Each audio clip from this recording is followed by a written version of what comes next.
எப்படி நாங்கள் வாழ்வது எப்படி நாங்கள் வாழ்வது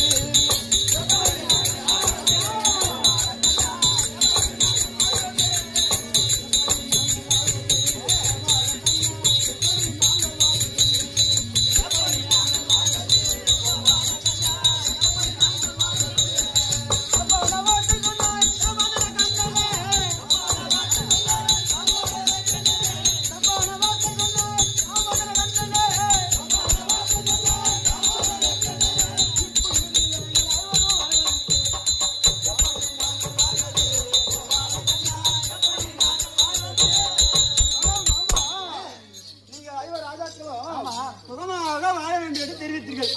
நாங்கள் எப்படி வாழ்வது மாமா? என்னடா நாடு நகரம் அத்தனை பறி கொடுத்து விட்டு உண்ணா உணவு இல்லாமல் அருந்த ஜலம் இல்லாமல் அவதிப்பட்டு இருக்கிறோம். இப்படி இருக்கின்ற